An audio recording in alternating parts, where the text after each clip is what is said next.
259 ہے۔ ابھی تھوڑی دیر پہلے ایک فیس بک پہ ایک صاحب نے ہمیں بھیجی، کوئی ریکارڈنگ وغیرہ بھیج رہے تھے، یا شاید واٹس ایپ پہ بھیجی۔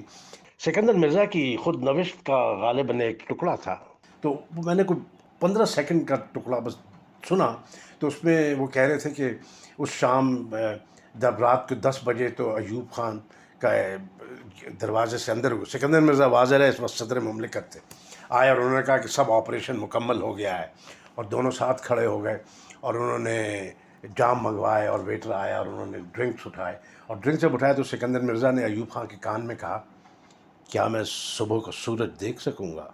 یعنی پرانے کھلاڑی تھے وہ، تو ان کو پتہ تھا گیم جو ہو چکی ہے طے، ان میں ان کا بھی، جس کو ہمارے یہاں پنجابی میں کہتے ہیں کہیں ہونے کا جو ہے نا الٹیمیٹم ہو چکا ہے۔ تو بھٹو، ضیاء، یہ وہ عرب جو سارے جن کو انقلاب کہتے تھے ہم، یا تختہ الٹنا کہتے ہیں، یہ داستان پرانی ہے، اور پھر جن لوگوں کے اتنے بڑے بڑے نام ہوتے ہیں وہ کیسے مٹ جاتے ہیں، یہ بھی پرانی تھیم ہے۔ اس کا جو بہت مشہور شعر ہے، لیکن اس میں کوئی ایسی پیچیدگی نہیں ہے، مشہور ہے لیکن، کہ نہ گورے سکندر نہ ہے قبر دارا، مٹے نامیوں کے نشاں کیسے کیسے۔ اس قسم کے سینکڑوں اشعار ہیں کہ یہ فنا کا سفر ہے۔ اول تو وہ جنرل ہے فنا کا، اچھے برا سب اس میں پس جاتا ہے کہ ہم راہ روان راہ فنا ہیں، بقدر عمر جاویں گے ایسے کھوج بھی پایا نہ جائے گا۔ لیکن ایک سفاق پن جو ہے اس تبدیلی کا، وہ میر کے اس شعر سے بڑا ایکسپریشن کہیں نہیں ہے، اس لیے اس قدر بڑا شعر ہے کہ کمال ہے۔ تو اس شعر کے اوپر ذکر کریں گے، لیکن کیونکہ ایک شعر فاروقی صاحب نے صرف اسی شعر کا ذکر کیا ہے، ظاہر ہے پھر میں پوری غزل کھوجتا ہوں تو 2 جگہوں سے، ریختہ سے اور جو میرے پاس انتخاب ہے اس میں سے۔ تو پہلے تو میں وہ 3 شعر اور صرف ذکر کروں گا جو اس غزل میں جو انہوں نے شامل نہیں کیے، ٹھیک ہے کوئی بات نہیں، لیکن ان کا بھی ایک ریلیونس ہے۔ ایک تو شعر یہ اس وجہ سے کہ اس میں کچھ ایک لفظ کا ایک مسئلہ ہے، تو اس کے بارے میں تھوڑا سا کھوجنا ہے۔ تو وہ جو شعر جو انہوں نے کیا ہے کوٹ 259 میں، وہ یہ ہے کہ شاہاں کے کحل جواہر تھی خاک پا جن کی، انہی کی آنکھ میں پھرتی سلائیاں دیکھیں۔ یہ شعر دوسرا جو میں ذکر کر رہا ہوں وہ یہ ہے کہ تیرے وصال کے ہم شوق میں ہوں آوارہ، عزیز دوست سبھوں کی جدائیاں دیکھیں۔ بڑا سمپل ہے کہ عشق میں اگر راہ میں چل پڑو تو کوئی نہیں ملتا آپ کو، یا زیادہ کمپلیکسٹی اس شعر میں ویسے نہیں ہے، لیکن اس میں لفظ جو استعمال انہوں نے کیا ہے ریختہ والوں نے، وہ ہو لکھا ہے، یعنی ہوں تیرے وصال کے ہم شوق میں ہوں آوارہ۔ تو ہوں آوارہ کا تو ایسے جیسے مستقبل کی بات ہے، تو یہ میرا خیال ہے ہو ہونا چاہیے، مجھے ملا نہیں، دوسری جگہ بھی ہوں ہی ملا، لیکن میں ہو سکتا ہے میں ہی غلط ہوں۔ تو انتخاب میں جو ہے اس کا ہو ہی ہے، ویسے جیسے میری انسٹنکٹ تھی کہ تیرے وصال کے ہم شوق میں ہو آوارہ، یعنی ہو کر آوارہ۔ یہ تو بات ختم ہوئی۔ دوسرا ایک جو شعر میں ضرور ذکر کروں گا، وہ بھی ریزونیٹ کرتا ہے کہ ہمیشہ مائل آئینہ ہی تجھے پایا، جو دیکھی ہم نے یہی خود نمائیاں دیکھیں۔ اگین بڑا عمدہ شعر ہے، اور بڑا موتیف اس کا جو ہے بڑا کامن ہے، ٹروپ ہے۔ غالب کا مشہور شعر ہے کہ میں تو اور آرائش خم کاکل، کہ محبوب کا نرگسیت جو ہے اور وینٹی جو ہے، خود نمائیت جو ہے، وہ اس کا حسن بھی ہے، وہ اس کا چارم بھی ہے، انگما بھی ہے، اور اس سے پرابلمس بھی ہوتے ہیں۔ ایک اور شعر اس میں جو ہے وہ ایک اور وجہ سے میں کوٹ کر رہا ہوں کہ وہ میر صاحب کے جو امرد کے اشعار ہیں، ان میں ایک تو وہ مشہور یہی ہے کہ وہ جو حکیم کا جو عطار کا جو لونڈا ہے اس کا بہت ذکر ہے، اور ایک آتش باز کا بھی لونڈا تھا، یا پتہ نہیں پریکٹس کے لیے کرتے تھے۔ تو اس میں جو شعر تھا وہ یہ تھا کہ اس غزل کا جو شعر ہے، گیا نظر سے جو وہ، لیکن اس لیے میں کہہ رہا ہوں، اس شعر کا کہہ رہا ہوں کہ اس میں آپ ٹیکنیک دیکھیں اور خوبصورتی زبان کی دیکھیں، کیسے استعمال کر رہے ہیں، کس وجہ سے شعر بڑا ہے۔ وہ تو کوئی بھی کہتے گیا نظر سے جو وہ گرم طفل آتش باز۔ اب گرم جو ہے یہ میر صاحب پیشینس ہیں، جیسے آج کل نہیں کہتے کہ شی از ہاٹ یا I am hot, you know, کہ اس کا بہت زیادہ انگمیٹک لوگوں کو، کیرزمیٹک لوگوں کو بھی کہتے ہیں آج کل ہاٹ۔ تو میر صاحب اس میں گیا نظر سے وہ گرم جو وہ گرم طفل آتش باز۔ اب وہ آتش سے گرم جو ہے اس کا ایک ضلع ہے. ہم اپنے چہرے پہ پھرتی ہوائیاں دیکھیں. نے ہٹا دیا انہوں نے، مصرے کو اور تگڑا کر دیا. ہم اپنے اور گرمی سے ہوائیاں چہرے پہ آتی ہیں. ہم اپنے چہرے پہ پھرتی، ایک دفعہ اور پڑھتا ہوں، گیا نظر سے جو وہ گرم طفل آتش باز. ہم اپنے چہرے پہ پھرتی ہوائیاں دیکھیں. اسی یہ اشعار اس میں فاروقی صاحب نے نہیں لکھے ہوئے، جیسے میں نے پہلے کہا ہے. اسی آتش باز کے لونڈے کا ایک اور ان کا شعر ہے، کیا اس آتش باز کے لونڈے کا اتنا شوق میر، بہہ چلی ہے دیکھ کر اس کو تمہاری رال بہت. تو یہ مجھے اتنا پسند نہیں آیا شعر، یہ جو گرم والا اس میں ضلع ہیں 2-3، اس کی وجہ سے یہ اہم ہو گیا ہے شعر. اب آئیے جناب اس شعر کی طرف جو کہ فاروقی صاحب نے استعمال کی ہے، اس میں لایا ہے. اور یہ بھی اہم ہوتی ہے بات، بڑی امپورٹنٹ بات ہوتی ہے، ہیورسٹک جس کو کہتے ہیں بات ہوتی ہے، کہ انہوں نے وہ اشعار کیوں چھوڑے. ان کی اپنی جو صاحبزادی ہیں ہماری دوست مہر افشاں، انہوں نے غالب کے اوپر اپنا کریئر اس پہ، یعنی انہوں نے اور بھی بہت کچھ کیا ہے، لیکن ایک بے پناہ اہم کام کیا ہے کہ ان کے جو اشعار ہیں ریجیکٹڈ، ان کے اوپر پوری جو کتاب لکھی ہے. شہاں کے قول جواہر تھی خاک پا جن کی، انہی کی آنکھ میں پھرتی سلائیاں دیکھی. انہوں نے پھرتی لکھا ہوا ہے، اور اس میں ریختہ میں بھی پھرتی، انتخاب میں پھرتے ہیں پھرتے سلائیاں دیکھی. تو دونوں سے مطلب بنتا ہے پھرتی سلائیاں، کہ سلائیاں کا مؤنث بنا دیا، انہی کی آنکھوں میں پھرتے، یعنی ایز اے جنرل اسٹیٹمنٹ پھرتے ہیں. اب یہ سنیں بات کیا ہے اس کے اوپر، کہ فاروقی صاحب کیا کہ اس میں سے نکال رہے ہیں، اس میں موتی کیا نکال رہے ہیں اس شعر سے. نو پن. یہ شعر بجا طور پر اپنی کیفیت کے لیے مشہور ہے. دونوں مصروں میں تضاد حال اس قدر زبردست ہے کہ رونگٹے کھڑے ہو جاتے ہیں. یہ سچی بات ہے. یہ مجھے یاد ہے سب سے پہلے ہم ایک دفعہ شالمی بازار سے گزر رہے تھے، میں اور موجی میرا دوست اور سجاد دوست. تو وہاں پہ ہم نے کہہ رہے تھے شاہ عالم کے ساتھ کیا ہوا تھا، تو وہاں سجاد نے ذکر کیا تھا اس شعر کا. تو ایسا ایچ ہوا میری میموری میں کہ بڑے بڑے بادشاہوں کے ساتھ کیا کیا ہوتا ہے. وہ روہلکنڈ نے کیا کیا مغلوں کے ساتھ، اور باقی سب ایک دوسرے کے ساتھ کرتے تھے. خرم نے شہریار کے ساتھ کیا کیا، اورنگزیب نے خرم، خیر وہ اینڈ لیس ہے. لیکن ہم اس کی ہنرمندی دیکھتے ہیں اور کاریگری. تضاد حال اس قدر زبردست ہے کہ رونگٹے کھڑے ہو جاتے ہیں. اگر غور کیجئے تو معلوم ہوگا کہ کیفیت کی شدت کے باوجود اس شعر میں میر کی لسانی ہنرمندی بھی پورے طور پر جلوہ گر ہے.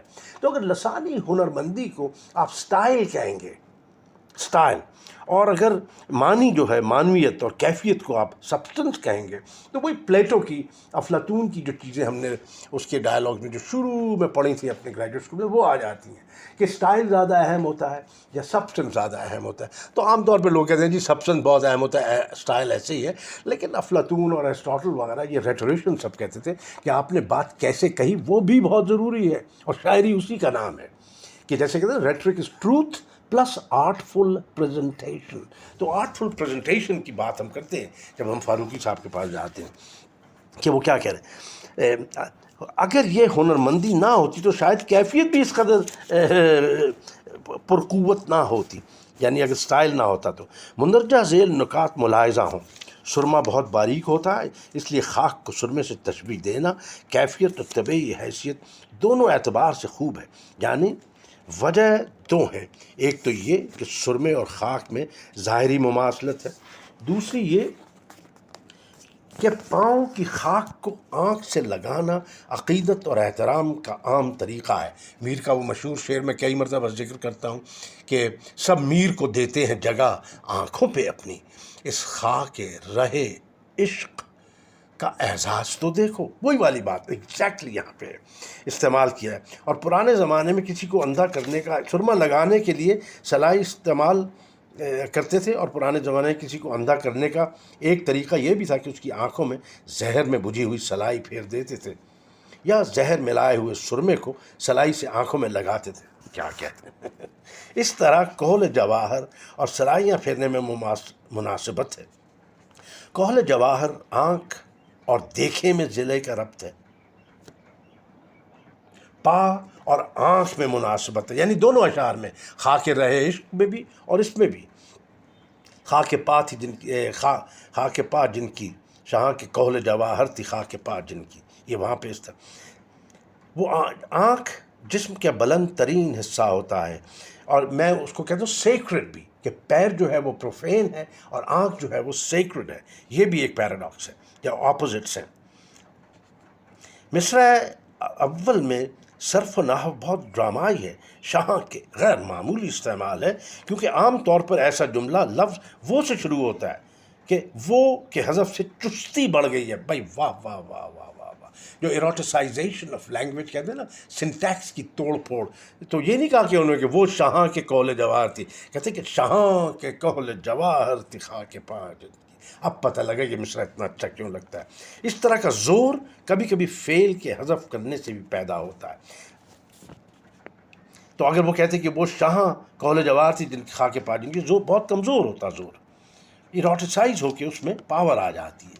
یہ ہم اپنے طرف سے کہہ رہے ہیں. لفظ انہیں تاکید اور زور کے لیے ہے، لیکن اس کا ایک مفہوم یہ بھی ہے. صرف انہی بادشاہوں کا یہ حشر ہوتا ہے جن کی شان و عظمت ایسی ہوتی ہے کہ ان کی خاک پا قول جواہر کا رتبہ رکھتی ہے. خاک پا کو براہ راست قول جواہر کہا ہے. یعنی تشبیہ کی یہ بہت ہی باریک بات ہے، بہت سخن فہمی کے لیے سمجھنے کی. خاک پاک کو براہ راست قول جواہر کا ہے. شاہاں کے قول جواہر تھی خاک پاک، قول جواہر جیسی نہیں تھی. یعنی تشبیہ نہیں، استعارہ قائم کیا گیا ہے. اس میں مبالغہ ہے، لیکن یہی اس کا حسن بھی ہے. استعارہ اکثر مبالغے پر مبنی ہوتا ہے. بالکل ٹھیک. اس اصول کی کار فرمائی اس مصرع میں بڑی خوبصورتی سے ہوئی ہے. اگر یہ کہتے کہ خاک یہ قول جواہر کی طرح خاک پاک قول جواہر کی طرح تھی تو وہ زور پیدا نہ ہوتا جو اس وقت ہے. یعنی استعارہ زیادہ پاورفل چیز ہے کیونکہ اس میں کنایا ہوتا ہے.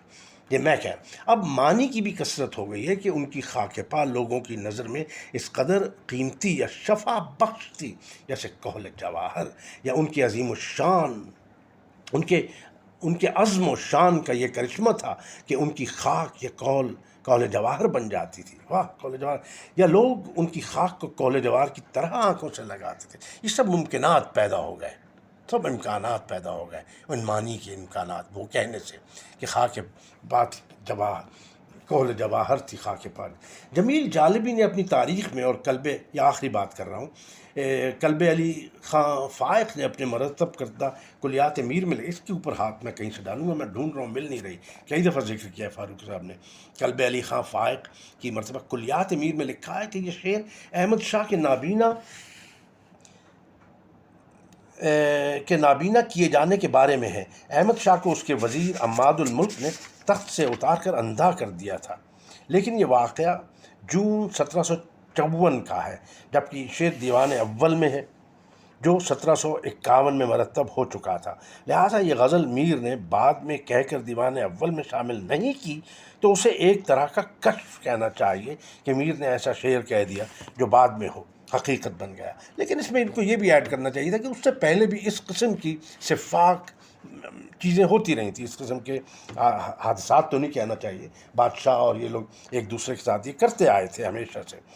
دیوان اول کا جو نسخہ محمود آباد میں ہے اور جس کی تاریخ کتابت 1788 ہے، اسے دیوان اول کا قدیم ترین معلوم مخطوطہ کہا جاتا ہے. اس میں یہ غزل نہیں ہے، لیکن اس سے کچھ ثابت نہیں ہوتا کیونکہ اس مخطوطے میں بعض ایسے شعر بھی ہیں جو متطول دیوان اول میں نہیں ہیں